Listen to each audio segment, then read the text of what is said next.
power on.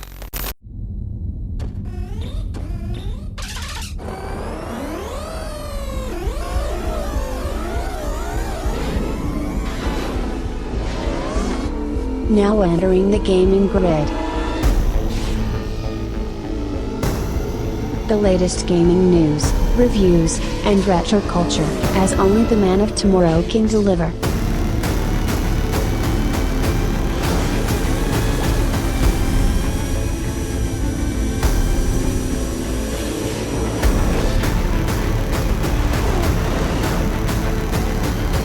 And here's your host, Brian Sovryn. Ooh, the man of the hour, the man with the power, the man who's had one hell of a long February 2021. Let me tell you that. It is the Golden Stallion, the man of tomorrow, Savzu, the rated R radio star, ready to do another little top 8. And this top 8 is really a sequel to one that we had recently done around the Nintendo Wii. And we are just following up, no pun intended there, we are just following up with the Nintendo Wii and really getting into the other side of the Wii. The other side being when the first top 8 that we did around the system. So yes, you are getting another gaming grid special here, but we originally talked about basically the main releases, as in the releases, that came out physically on DVD and what have you. As to now, we're going to get into, like I said, the other side, which comes in the form of what would be called Wii-Where. The Nintendo Wii, the juggernaut that was unleashed upon us all in 2006. And of course, if you want to hear more about the history of the Nintendo Wii, you can listen to the previous Zomia 1 Underground / Gaming Grid special that I did around the Wii. But the implementation, basically from the get-go, of online connectivity and features for the Wii was a pretty big deal for Nintendo at the time. Sure, GameCube could play Phantasy Star Online, but, you had to buy a separate bit of kit. You had to get the modem for it, right? This was where it was really being thought of, okay, no, this is going to be integral. This is going to be a part of it. Granted, however, it really wouldn't be until 2008 that Wii-Where would really take off. Now, I want to talk more about Wii-Where, but to bring up the virtual console, which can't really have a conversation around the channel system, which is, these varying channels that you could download that effectively allowed you to get online connectivity.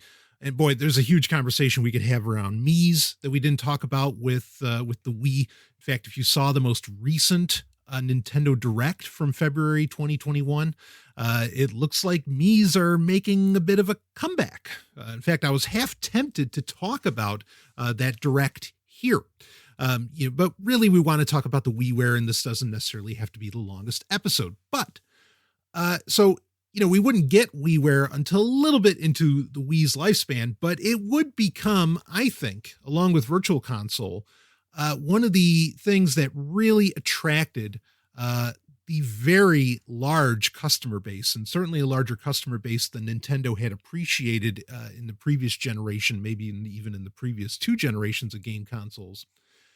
It was that ability to, sure, it's great to play classic games in the Virtual Console, but also WiiWare games were just these wacky, and again, the idea of downloading games digitally was still I feel like it was still kind of a newer concept. Yes, you had Steam. Yes, you had, lots of services that were doing it. PlayStation, of course, had the PlayStation Store. You had Xbox Live Arcade. It's not like it was the new thing, but for Nintendo, it was certainly new. Let's say it, they may not have done it the best. While their Virtual Console was the clear winner for, anything that had to do with the Wii Shop.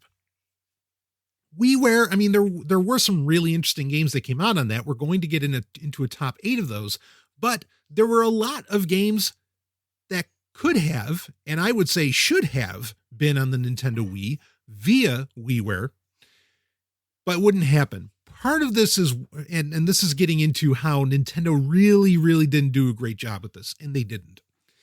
And that is, they had a very strange, there's a reason why, but a very strange 40 megabyte limit for WiiWare. Basically, whatever game you made that was going to come out for WiiWare had to be, it was capped off at it could only be 40 megabytes in size. The issue here, now, I mean, for, again, you go from the Nintendo 64 back in consoles, I mean, even going to the Commodore 64 and whatever. For the virtual console, 40 megabytes isn't a problem. Like, okay, sure, we could fit anything on that. And I'm guessing they must have programmed something with the Wii Shop to where that was a weird necessity, but for whatever reason, they would never increase that limit of 40 megabytes, no matter how many game devs and really great games that Nintendo knew. I mean, that the developers were excited to put on the Nintendo Wii. For whatever reason, Nintendo just never raised that limit. And I'm sure there's some kind of technical limitation, like I said, that has to do around the programming of the Wii Shop, which was more, concentrating on the virtual console, which I can only imagine that, not that I've ever seen numbers, but I can only imagine that the amount of profit that Nintendo took from the virtual console in comparison to WiiWare proper had to be astronomical. I mean, WiiWare sold, but here's the funny thing with talk about WiiWare selling. This is another part that was really, I think, a very nasty implementation on Nintendo's part. And that is to even make money off of the game that you developed for WiiWare, you had to sell 6,000 units to finally get a payday, basically, from Nintendo. Otherwise, Nintendo kept all those profits if you didn't sell 6,000 units. A game that I love, and also a fairly popular and well-known game, came out much later I want to say this came out in like 2013 or so, in, the Wii's life cycle. I mean, by that point, the Wii U was already out there. And that was Retro City Rampage. Now that ended up, and of course that's a very, low graphic. I mean, it's basically like an 8-bit version of Grand Theft Auto, right? I love the game. Retro City Rampage only sold like 5,000 units, I think it was. So they didn't hit the 6,000 mark. So the developer never got a payday for that, for, going through the motions and putting Retro City Rampage on the Nintendo Wii via WiiWare. That's bullshit. I mean, let's just call it that's pure bullshit. And it's even hard to like justify. Why would, okay, we can maybe somehow, getting into the technicals of it, we could justify this 40 megabyte limit, and file size limit. But to not have a payday unless you sold 6,000 units, I mean, I guess maybe what they were thinking is that there would be people who would develop these shitty little games and they could make 1,000 of these little games. And if they only sold 100 copies of each, it didn't matter. And they could, they could collect the money from just, doing basically quantity over quality, say a developer who did that. But I don't even know if I buy that, because the quality control for WiiWare was, as I understand it, was pretty strict. Now, someone might have evidence to the contrary, but my understanding was that it was really, really strict.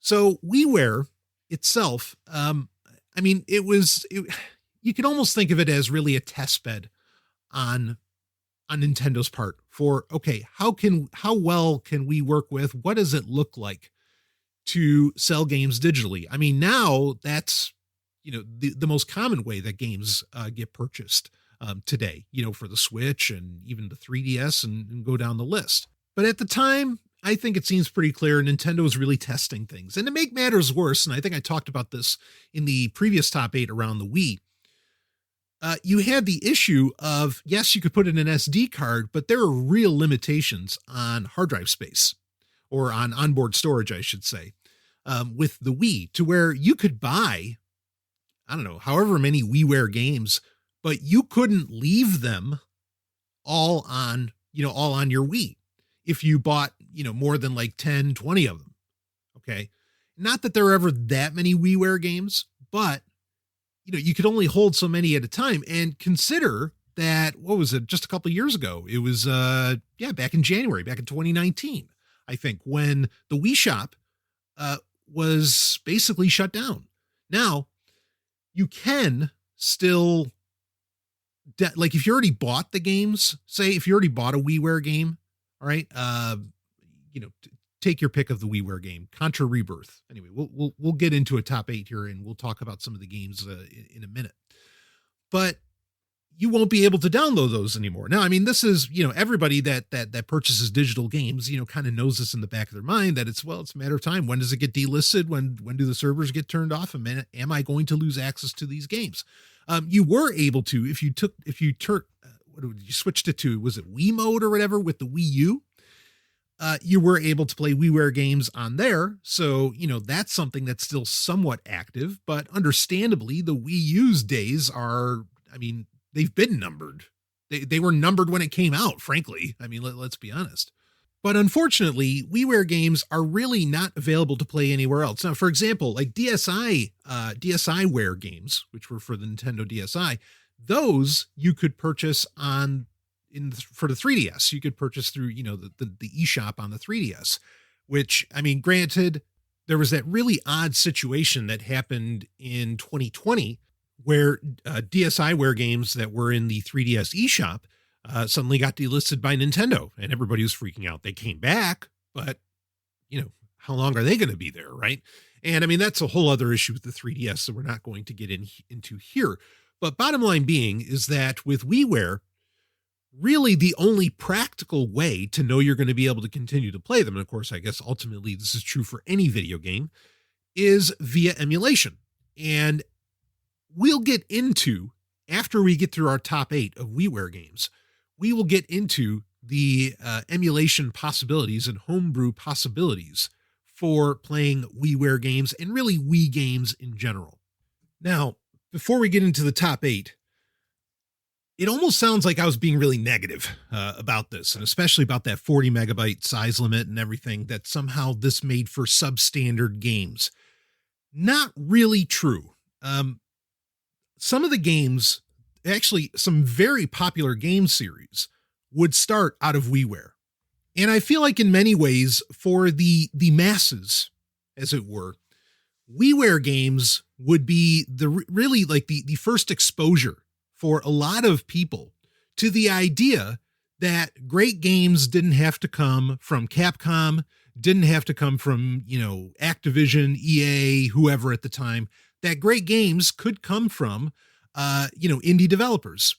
Now, in PC gaming, we had known that forever, just like a lot of other trends in gaming in general. PC would have it since at least the 90s, if not the 80s. But for the masses, I really think this would be the first time that they would get introduced to games where they would go, holy shit, this is great. Wait, that was made by one guy, or that was made by, it would blow people's minds.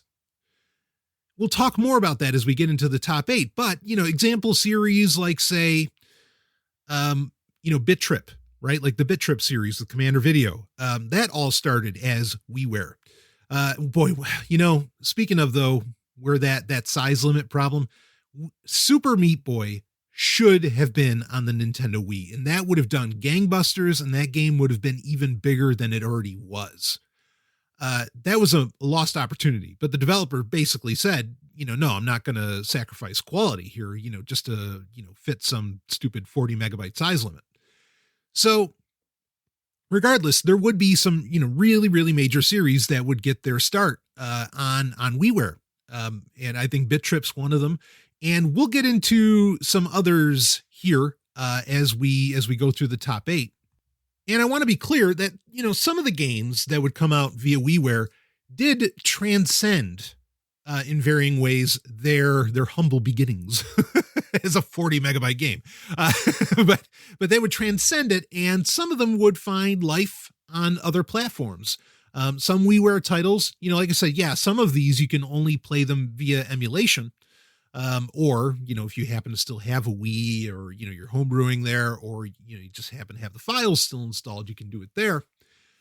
But yeah, a lot of games would end up on Android and iOS, right? That's certainly a thing, but we'll talk about that as we go through the top 8. If there's the opportunity to play a game another way besides even just emulation, we'll get into that. But really, there are some great games, and, not just great games via WiiWare, but there are also some continuations from, at the time especially, in the 2007 post range, during that generation of consoles.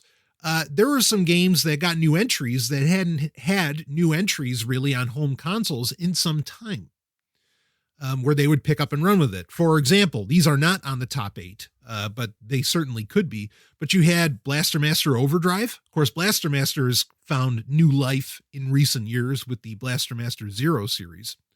But Blaster Master Overdrive, that was the first new entry in a while, since I want to say maybe the PlayStation. I think there was a Blaster Master game there. Then there was a new Excite Bike, which was fantastic. Excite Bike World Rally. That was awesome. You even had shooter games on there that, like I said, the Wii was a fantastic system for on-rails shooters, right? And you could use the Wii Zapper with Eco Shooter Plant 530. That was another great game. I mean, these aren't on the top 8, but my point being is that there were games really worth their salt on that system, via WiiWare. But now let's get into the top 8. And as I've said, if you're in the top 8, you're already great. It doesn't really matter what number. I am going to have a number 1 here, though, and when we get to it. But let's open it up. And in fact, this is very interesting because it was recently announced, just in February of 2021, that this game might end up getting a re-release, say on the Switch or other consoles. And this was one that I was really, really excited for because I just love this reverse concept.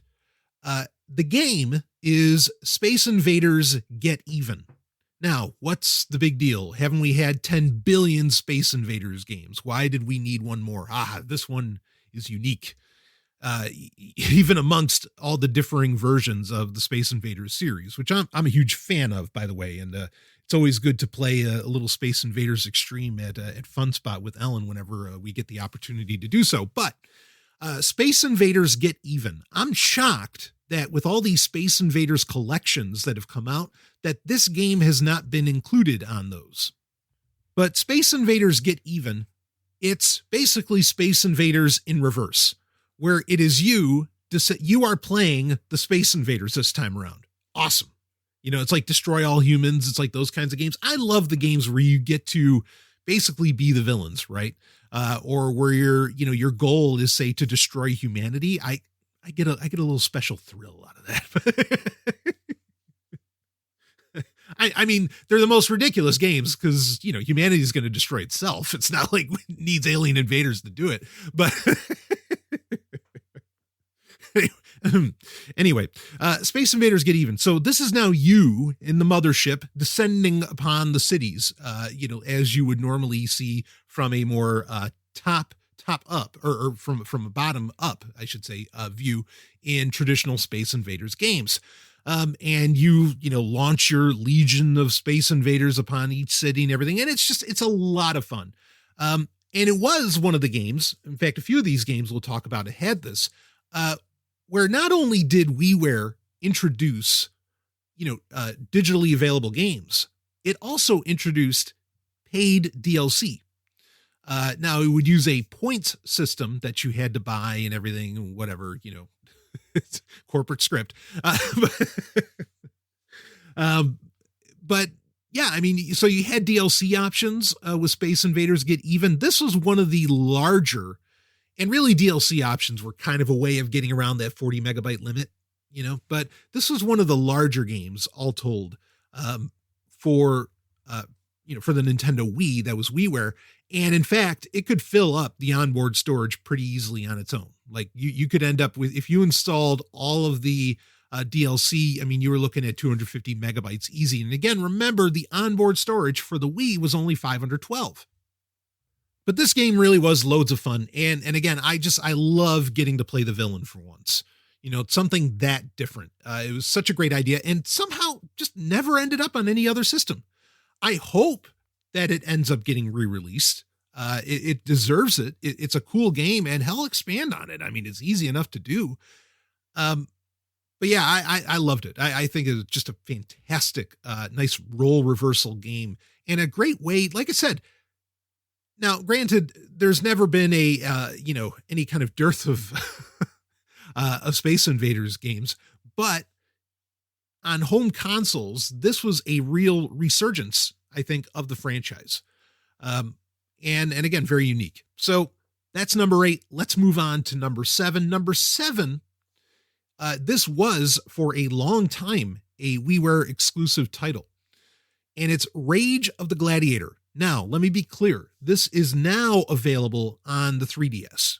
Okay, so you can play the Rage of the Gladiator to this day. There's nothing, I don't think there's any dramatic difference with the 3DS version. Ironically, so it would also end up coming out for iOS. Ironically, there was an Android version. I think the Android version, for whatever reason, got pulled from the Google Play Store. I say that's ironic because, again, we're talking about the whole problem here with WiiWare is that a lot of these games you can't really play anywhere else. Well, even on Android, these games can get taken away, and it's not like Android's going away anytime soon. So why do they do this sort of thing? But anyway, Rage of the Gladiator, the basic idea is this is really, it's really Mike Tyson's Punch-Out, but with gladiators, and a nice skill level tree and everything. It's cool. I mean, it's really, really cool. And it works, and you have weapons and everything. And yeah, I mean, it's like your Little Mac, but instead you're a gladiator. Lots of fun. Again, started out as a WiiWare title. That's what it was made for. They're trying to take advantage. In fact, it was one of the original WiiWare games that took advantage of the Wii Motion Plus accessory on the Wiimote. But that's how much range they wanted to be able to take advantage of. And it worked, and it just loads and loads of fun. And you had basically Punch-Out games are just a series of boss battles, but this had a really cool story for it too. That was done. In fact, it's amazing, in the size limit of a WiiWare game, just how much story and, like cutscenes that they jammed into this thing, and it delivered. It's a cool story, as well. So let's move on to number 6. Again, Rage of the Gladiator, you can play that on the 3DS, and the controls work perfectly well there. Number 6 was a game that, to this day, gets some kind of a bad rap, and I still don't understand why. Because I remember playing this. In fact, I hooked up my Wii to, I remember, a 60-inch screen. It was a Samsung, this was rear projection LED at the time.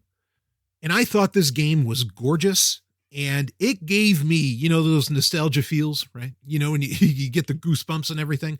There were points in this game where I got those goosebumps so fucking hard because it really felt like I was sitting in front of my, in front of a TV with a Genesis controller in my hand and doing the business. This game was Sonic the Hedgehog 4. Now, Sonic the Hedgehog 4 would get released in multiple episodes. So I guess particularly I'm talking about episode 1, but I loved this game. I mean, the sense of speed, everything I thought was there. I don't understand. I mean, I hear the arguments, but I really don't get them. Like, I don't understand where people complain about this game. I thought it played, I mean, yeah, it's not as good as Sonic Mania, sure. But did I feel like it was a worthy sequel to Sonic the Hedgehog 3? Absolutely, yes. Oh, did I think it worked. In fact, hell, I think part of the reason it came out in episodes was basically to get past the 40 megabyte size limit for WiiWare. But it delivered. I mean, I had so much fun playing this game. And yeah, I don't understand. I mean, the Wii did really well for some very specific Sonic games. There were some horrible ones, Unleashed, and, well, anyway, we'll leave it at that. But some of Sonic's best games, like Sonic Colors, Sonic Riders Zero Gravity, are on the Wii, and Sonic the Hedgehog 4 is right there. Now, Sonic the Hedgehog 4 would not be exclusive to WiiWare. It's available fucking everywhere. I mean, even on Steam, you can get it. So there's plenty of opportunity to play this one, but I thought it was mind-blowing, and it was more of the Wii delivering on all of these classic series in really a classic way, and kind of bringing that back. It was so cool. Loved this game. As soon as like the cards start spinning and you're running around in them, it was on. So again, I don't understand people's hatred for this game. I just don't get it. But speaking of continuing on classic series in classic ways, this is almost argument alone at the time to own a Wii. Not that these would end up being exclusive to the Wii, and now they're included in varying collections and with all of their DLC intact. And I'm actually going to make them, I'm going to call 2 games here at number 5. And that's Mega Man 9 and Mega Man 10. Now, originally, Mega Man 9 was basically supposed to be, okay, yeah, let's make a classic-styled 8-bit Mega Man game again, make it painfully hard, far harder than Mega Man 6 ever was. And, you know, let's just have that fun and see what happens here. And you know, maybe even Capcom had some kind of contractual obligation to make a Wii-Ware game. And so they went with this. And it just ended up blowing up. You know, people were like, holy shit, yes. Whatever happened to this? Why did we, I mean, especially at the time, you had the Mega Man, or particularly the Mega Man X series, getting further away or trying to break out of its 2-dimensional roots, right? Like they would end it like Mega Man X7 would get very 3D. Mega Man 8, another game that I love that apparently other people don't really like, that was still basically 2D. But, you know, certainly they were trying to take advantage of the 3D capabilities of consoles. But going back with Mega Man 9 and going back to that classic, you know, Blue Bomber look, that classic, you know, really punishing, almost repetitive gameplay. Man, was that refreshing as fuck when that came out. And again, it took everything by storm. People couldn't believe it. And before you knew it, Capcom was like, well, we got a fucking hit on our hands and that cost us practically nothing to produce. Let's make Mega Man 10. And they made Mega Man 10. And then you got DLC with it where you could play as bass or bass if you play the English version of Mega Man 8. But we know it's supposed to be bass, right? Because, you know, it's rock, roll, bass. Get it? Anyway, or you could, you know, buy the DLC where you could play as Proto Man. And that was cool on its own. The ability to play as Proto Man again, or not again, but like, well, I guess you'd say it's for the first time. We'll call it that. That was so cool. That was another situation, kind of like Space Invaders Get Even, where you sort of got to play the villain, right? Because in Mega Man 8, you know, Bass was a villain, and that just, you know, great replayability there. So Mega Man 9 and 10, real return to roots. And eventually we'd get Mega Man 11. Of course, that wasn't WiiWare. That's something for modern consoles. And Mega Man 11, awesome game.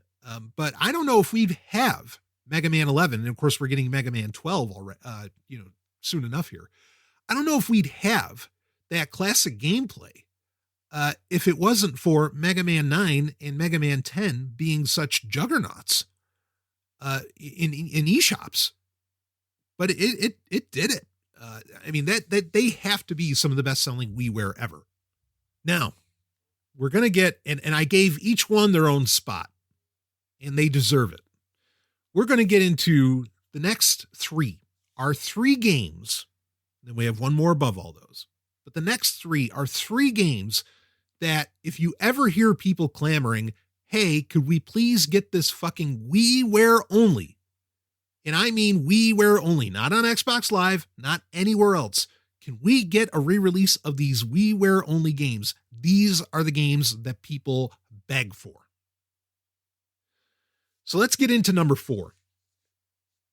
It's not, you know, even though it's at number 4 and not 3 and 2, it's not the worst of these, but let's cover it.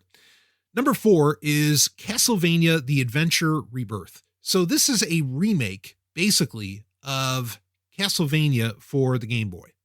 So it's a full-on remake of the classic 1989 Castlevania: The Adventure that you played on the Game Boy. Now you have to understand this. Castlevania: The Adventure is one of the greatest Game Boy games of all time. One of the greatest games of all time. Partly because it was one of the, I mean, eventually Game Boy games would do better at this, but it really brought in a very efficacious way the Castlevania experience to a handheld console, to portability, to mobility. In 89, that was insane because Castlevania, I mean, that gameplay is, was just one of the most solid, gaming experiences in the late 80s.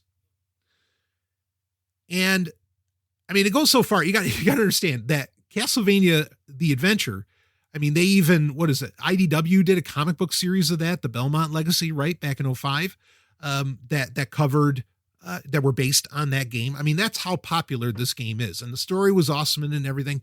If you're going to do a remake of a Castlevania game, it's a damn fine game to do a remake of, along with, say, like Castlevania 3. So Konami does it, and so they called it Castlevania The Adventure Rebirth. It was a perfect remake. The controls, tight as fuck. Everything about it played just like you'd want it to if you brought Castlevania The Adventure onto a bigger screen. It hit it. For the life of me, I cannot understand why Konami, which, constantly gets bombarded with requests for more Castlevania games and so on, to this day, why they have not bothered to re-release this game in any fashion, I don't understand. No one understands. We don't get it. Okay. Again, this one is a direct remake. We're going to get into other Rebirth games here on this list, and we need to because they are the absolute best at what they do. So Castlevania Adventure Rebirth, if you played it on the Game Boy, this is just a must play. And we'll talk about the emulators that you can rock so that you can rock it. Let's go to number 3. Gradius ReBirth. Gradius ReBirth is an odd animal. I am a massive fan of the Gradius series. It's one of my top video game franchises. Of course, I love my shmups. Gradius ReBirth, not a remake of the original Gradius or like Vulcan's Venture or something like that. It's not a remake. It is more a remix of basically some of the best levels from Gradius games of the past. You get some stuff from Gradius 3, Gradius 4. You get them from all over. Really the very storied legacy of the Gradius franchise. And it's dynamite. And you can play it over and over again for hours because you're basically playing a greatest hits, of shmup's history, but, of Gradius, its history. And I can't even begin to recount how many hours I spent on my Wii playing Gradius ReBirth, because that gameplay is just so tight. Really, really delivered. So that's at number 3. Frankly, that could have taken the number 1 spot, but it's not an original game, so I didn't really want to put it there. Number 2 is another one of my top series, also happens to be from Konami, and that is Contra Rebirth. Kind of the same deal here, where it's sort of a mixture between Castlevania Rebirth and Gradius ReBirth, in that it is a new game, but it's really taking like a lot of elements from other Contra games and a lot of different like control schemes and putting them into kind of a classic Contra styling. This is another one where you could just play this forever. I almost, there's a part of me that thinks there would actually be riots at Konami headquarters. If Konami did not make Contra 4 when they did for the DS, Contra Rebirth is so good and so true to the series. If people didn't have a great Contra game in Contra 4, again, like I said, I think they would have been storming fucking Konami HQ just to say, look, will you just re-release a fucking great, a Contra game that came out in the past 15 years? That's how great Contra Rebirth is. So that's our number 2. So again, 2 through 4, it's all the Rebirth games, but those games are such a cut above just about anything that came out on WiiWare. I didn't feel it would do them justice to just say, well, let's count them all at once. No, each one of them deserves their own conversation and their own eyes on it. And there's such dramatically different styles of gameplay, right? That, yeah, you got to treat them on their own. It's not like Mega Man 9 and where Mega Man, 9 and 10 are kind of the same game. They're different and they're worthy, but they're kind of the same game, right? No, these are very different games, but they are best in class. if someone wanted to, list these off as best in, not just best in class, but best in franchise, best in series, I wouldn't argue too much about that. And imagine saying that Contra Rebirth is the greatest Contra game ever made. I'd give that title maybe to Contra 4, but I wouldn't argue against it either. Gradius ReBirth, it's the greatest hits, sure, but then it's the greatest. Castlevania, the Adventure Rebirth, fucking dynamite. You want to call that sure, we could talk about Symphony of the Night, it was a Harmony of Dissonance. I mean, we could go down and, that's not even getting into the great DS trilogy that we got. It was the Order of Ecclesia or whatever with Castlevania. But, somebody wanted to say, no, that's the greatest Contra game ever. Okay, yeah, sure. I completely respect that opinion. As to where, somebody said, I don't know, Simon's Quest was was the best Castlevania game, I wouldn't respect that opinion. But moving right along, those are just dynamite games. That entire Rebirth series, and it's so funny because Konami has put out classics collections, kind of around these games. Not kind of, they have. We've had the arcade collection, which has all the greatest games. We've had the Castlevania Classics collection. We've had the Contra Classics collection. Why would you not include the Rebirth games in those? It makes no fucking sense. But I'll tell you how to play them later. Let's go to number one. Number one is a quantum leap not in gaming, because it's actually a fairly simplistic game, but it is a quantum leap in perceptions in the video game industry. And this speaks to a point that I brought up a little bit earlier. That is that until a lot of Wii-Ware games, I think a lot of your everyday sit in front of the TV video gamer had no idea that normal people on their own who happen to be sitting at home, obviously in front of a computer instead of a television, were making their own games, who just did not think that was possible. Well, then around 2004, you end up with a game that I think changed everything. And that game, and let me just say this out front. This is one of the greatest games ever made, in my opinion. It follows some tried and true formulas. Okay. It is, at the end of the day, a platformer, but I think it's one of the greatest games ever made. And that is none other than Cave Story. Cave Story. Now there's, Cave Story has become such a big deal. I mean, it's been re-released. There's Cave Story Plus, which is probably the most common version. You can play it on basically every console out there. And of course, originally it was a PC game, but Cave Story, I remember reading, in the video game magazines at the time when this did come out for WiiWare. I remember, so many of the reviewers saying, this is what we've been waiting for. Okay. For when titles like this that could come out without needing the massive distribution of getting it on a physical copy, getting it on disc, and so on. It's amazing how that whole scenario is reversed these days. Now it's the indie games that get released physically, but regardless, Cave Story came in, and I don't think people realized it, or everybody realized it at the time, but eventually they would realize, wow, this was made by one guy. Took him about 5 years to make it, which that used to impress people, right? Remember, everybody was so impressed with Ocarina of Time back on the N64, where, it took Nintendo 5 years to make this game. Holy shit. Well, this impressed people. When you find out the story around Cave Story, and I don't mean the in-game narrative, even though that's very interesting in and of itself. I think it changed a lot of people's minds. I think that it opened up, the video game industry to getting some of the greatest games we've ever had. Without Cave Story, there'd be no Meat Boy. Without Cave Story, there'd be, go down the list of indie games that you just fucking love. I don't think really any of them would exist because they wouldn't have seemed as economically feasible if it weren't for Cave Story. It's that much of a, pun intended, game changer. And to get, here's the other part to understand too. Look, you can say that, well, the N64 or, well, the GameCube, didn't really, blow up skirts, right? It didn't really get people maybe so excited, and it seemed like Nintendo's dominance had waned.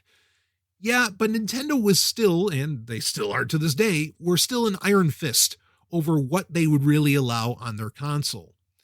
And so basically for Nintendo to allow Cave Story and to even promote Cave Story a bit, via WiiWare was that was basically giving the industry and video gamers in general permission to love indie games and to take them seriously. Really, I mean, look, yes, in PC gaming, we know this stuff's, I mean, hey, we've been playing Dwarf Fortress forever. We've been playing whatever we already know. We've already been on top of all this shit, baby. Okay. But for everybody else, this was massive. This created a mindset shift. It also happens to be a genuinely great game. The story is solid. The music is amazing. The 8-bit graphics are quite cute. Everything about it. I mean, it plays like a mix between Mother and Metroid, a mix between Earthbound and Metroid. I mean, it's a really, really, really cool game in and of itself. That's just a lot of fun. But has everything going for it. All the elements that you expect out of a game are in Cave Story. And that's why, I have no problem saying, yes, it was a big deal because of the mindset shift that it created, the quantum leap that it was. Yes. But also it just happens to be that damned good of a game. And it's still worthy of playing today. I'm glad it gets re-released on basically every fucking console that comes out because it deserves to. It's a game that needs to be there. Just like, and before anybody complains, look, how many times have we repurchased Super Mario Brothers? But Cave Story is in that caliber. So sure, rebuy it for every fucking system you get. Who cares, right? What's the best version of it out there? Probably the version for the 3DS where, you got to take advantage of some of the 3D. But it's, Cave Story Plus on Switch and on PC and everywhere else. That's great. The 3D thing is kind of just a trick. So, I don't even know if I want to say that, but the original Cave Story holds up just as well as Cave Story Plus. Cave Story Plus is a great experience as well. And can equally be held up with its, I don't want to call it its predecessor. They're still kind of the same game, as one of the greatest games ever made. So that takes our number one. WiiWare, despite the flubs and the mistakes, I would say, that were made with WiiWare, Cave Story, the ability to get games like Cave Story out there to the masses made it worthwhile. And to boot, there were some genuinely great games on WiiWare. They were not just afterthoughts. These were dynamite games like that entire Rebirth series, Mega Man 9 and 10, Rage of the Gladiator, Space Invaders Get Even. You don't get that many people talking about it now, but I bet when it gets re-released, you're going to hear people talking about it because it's a shit ton of fun. And there's others too. So how do you get to play these games in 2021? Well, you've got a few options, and I would say there's basically three big ones, and those are what I'm going to concentrate on. And again, these largely apply to, every Wii game, or just about every Wii game, not just WiiWare, as well as some Virtual Console, and as well as some GameCube games, because of course the Wii was backwards compatible with the GameCube, which was actually pretty key to the ability to emulate the Wii. Now it's amazing because the Wii has been emulated for a very long time, particularly with one of the most famous emulators ever built, that being Dolphin. Dolphin is up to version 5 now. This is a very actively developed and supported emulator, one of the most actively developed and supported emulators out there today. It's still worked on. The latest beta release, I think, is only like 3 weeks old. That's nothing of the nightly release, which is a couple days old. This is just nonstop and available basically everywhere. In fact, even if you have like a RetroPie, the Dolphin emulator comes as a stock option on that. Now, as far as emulation, I'm going to talk about hardware as well here in a minute, but to talk about the emulation, with Dolphin, most games work, and they have a compatibility list. I'll put a link in the show notes to where you can find Dolphin to be able to play this. but it's just dolphin-emu, like emulator.org. But there's a full list of, how well games works, and they use a star system for this. And most games are either the 4 or 5 star range, as in 4 is playable, 5 is perfect, and then, it just gets worse from there, and you might as well not even try if you don't get 4 or 5 stars. Most WiiWare works really well. Most of these games that I listed off work really well, or at the very least are playable via Dolphin. And again, Dolphin just does, and they're still, they're bringing in like, Vulkan compatibility and so on. I mean, they keep adding on. Virtual console games are also a possibility with Dolphin. And, let's remember, like we talked about in the previous Wii Top 8 that we did, or special that we did, there are virtual console games that were like, say, N64 games that never actually got a North American release or an English release. And Nintendo did the due diligence of, bringing in an English translation in, again, over a decade since the game maybe originally came out, and so on. And one example, of course, is Sin and Punishment.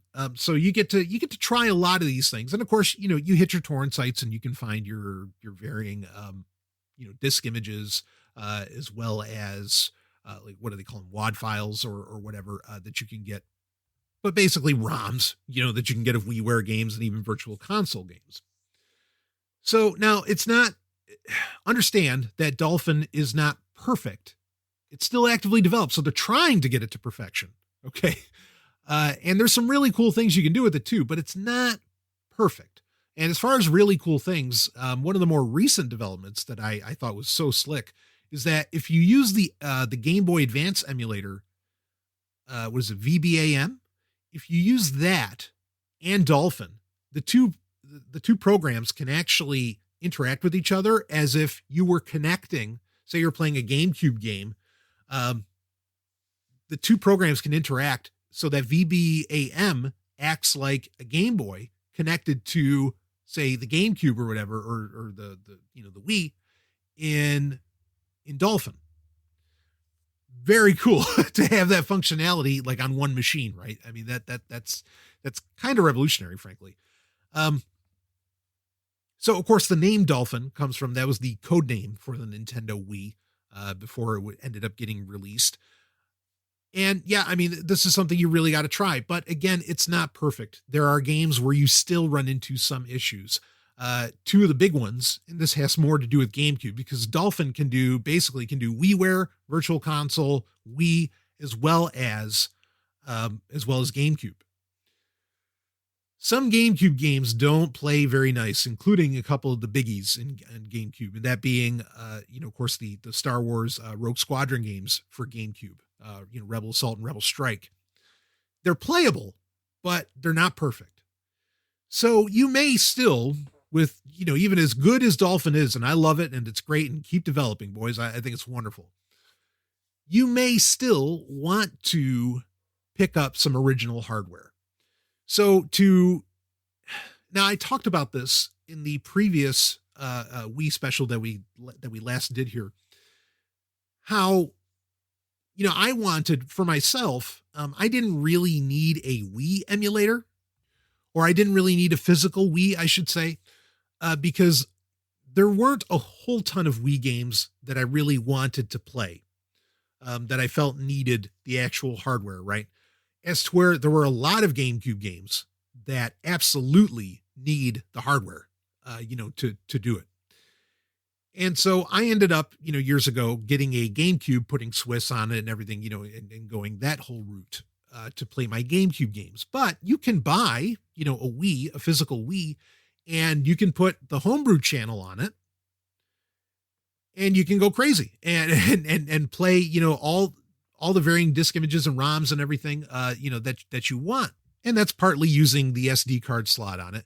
And it works really, really well. I mean, we, homebrew, basically, we hacking on, or modding is, a very stable, very common and well-developed thing, to this day. It's still that popular of a system. So it's a great thing to, to really take advantage of, to get the actual hardware. And then really you don't run into any of the emulation problems that you would say, via Dolphin. Even though, again, those keep getting fewer and fewer. But having the physical hardware, being able to use the Wiimote, I mean, you got to understand that playing some Wii games on Dolphin, I mean, the beautiful thing is that the Wiimote basically acts like a mouse. So as long as you have a touchscreen or a mouse, you can simulate the controls of a Wiimote pretty well. So that's how you can get away with using Dolphin. There's ways to, kind of jerry-rig a Wiimote to work with a PC and everything. That's a whole other conversation. And also, granted, most games they use the Wiimote also work with the Pro Controller. And so, there's already a control scheme to where not being able to say use a Wiimote on a PC isn't really a problem. But then, there's games like we talked about, Red Steel 2, where no, you want the full experience, right? Because there's motion involved and you got to have the Motion Plus adapter and all this other shit. And so maybe you want to go all the way and get your hands on on a original Wii and just put the homebrew channel on there, which there's a link in the show notes to show about that. And then, have your time and go to it, and the beautiful thing is that Nintendo's hardware usually is pretty hardy, as in their controllers seem to basically last forever.